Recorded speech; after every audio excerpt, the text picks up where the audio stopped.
আসসালামু আলাইকুম গাইস কিতা খবর তো পারলানি গাইস ও যে একটা ফেসবুকে পোস্ট ছবি লাগাইছি যে ফেসবুকের পেজ একটা দেখিও দা মুস্তাফিজুর রহমান বা ফটো আছে স্ক্রিনের লগে শো করাইছি ও মানুষটা ওলা প্রতারক তার ভিডিও সারাও আছে হে পেজ সেল করে ইউটিউব চ্যানেল সে পেজ সেল করে ফেসবুকের পেজ সেল করে ফলোয়ার্স টাকা হইয়া মানুষের কাছ থেকে পয়সা নেওয়ার বাদে পেজ দিয়ে না একটা প্রোফাইল বানিয়ে দিলাই গাইস আমি প্রমাণ সহকারে আপনার তো সব দেখাই আমার কাছ থেকে কথা করছে 2300 টাকা হয়েছে পেজ দিব ওলা ফলোয়ার্স টাকা কথা হইয়া তার কাছে অফার বলে কিতা কিতি মানুষটা বড় বেইমান মুই মুস্তাফিজুর রহমান তোরের হইয়ার তুই তো বিকারি অত বড় তুই কোম্পানি মালিক তুই তো বিকারি লাগাম তুই তাই প্রতারণা খরচ করতে লাগে আমরা সাধারণ মানুষ লগে খসাইন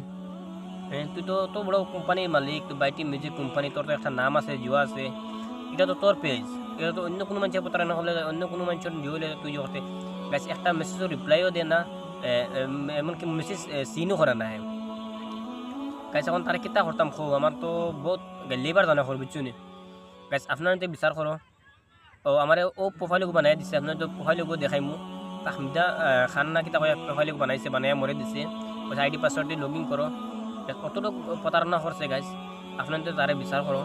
সোশ্যাল মিডিয়ার আপনাদের সবার কাছে বিচার চাই হে কিতা হে কিতা ওলা বেইমানি কিতা লাগি করিতা আরে মুস্তাফিজুর ভাই তুই ইলা বেইমানি করে পয়সা খাইছ না বুঝছত নি তুই তো বহুত বড় কোম্পানির মালিক তোর কিতা বেইমানি করা ঠিক হয়েছে না বুঝছত নি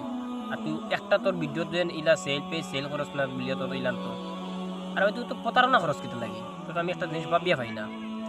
গাইস আপনার তো সবে দেখিও আর তারে কিতা করা লাগে কমেন্টও তুমি জানাইও আর বিচার আপনাদের গেছিলাম আপনার ওর প্রতিবাদ করো এইলা বেজান মানুষের কাছে প্রতারণা করে যেহেতু আমার কাছে করছে এইলা মানুষে আর 1,71,000 ফলোয়ার্সের মাঝে মানুষ কিতা এইলা ইয়ে করবা নাই তার উপরে তো বিশ্বাস করবা আর সব ভিডিও তার আমি সব ভিডিও আমি এবার আমি চাইছি তার ও নম্বর ছাড়া কোনো যোগ হওয়া যায় না জিমেলও তার মেসেজ দিলাম কোনো করে সিন করে না পয়সা নেওয়ার বাদে হয়ে মানুষের তাহলে দোকানে আসসালামু আলাইকুম গাইস ভালো থাকো গাছ আমার কোনো ভুল হয়ে থাকে সবাই ক্ষমা করে দিবা আর মুস্তাফিজুর বাইরে হইয়ার ইলা মানুষের প্রতারণা করিও না পাসওয়ার্ড লগইন করে দিও ফেসবুকত লগ ইন করি ফেসবুক লগইন করবেন না লগইন করার আগে না আপনি ওই ফেসবুকের অ্যাপটা ক্লিয়ার করে নেবেন হ্যাঁ ওকে আমি ডিলিট করি নতুন করে ডিলিট করে করেন মানে কি অ্যাকচুয়ালি ডিলিট করলেও কখনো ক্লিয়ার ডেটা হয় না তার মানে এবার ডিলিট করে করেন না আপনার কথাটা বুঝলাম না কি বলেন না না এটা তো প্রোফাইল ঠিক আছে এটা পেজ সেকশন দেওয়া লাগবে এটা তো জাস্ট এটা কোনো ওয়ার্কিং না এটা প্রোফাইল একটা যার সাথে পেজ কানেক্ট থাকে ঠিক আছে আর এখানে এটা আপনি কেউ দেখুন না তো মেন প্রোফাইলটা এটা প্রোফাইল আর ওটা পেজটা মানে কি কোনো প্রোফাইলের আন্ডারে চলে তো এটা প্রোফাইলের আন্ডারে পেজটা চলে বাকি আপনি পেজ সেকশনে যান এখানে এরোতে ক্লিক করেন পেজ লেখা থাকবে পেজে ক্লিক করেন লগইন করে আমার এখানে চেক করতে আসছি হ্যাঁ একটু টাইম দেন যে কনফিউজ হয়ে গেছে তার মানে বাকি প্রবলেম না আমি দেখছি আমার একটু লগইন করে তো একটু করতে আসছি ঠিক আছে মানে ওই আইডিটাতে মিস্টেক ছিল ওখানে পেজ ছিল না তার মানে আমি এটা কানেক্ট করতেছি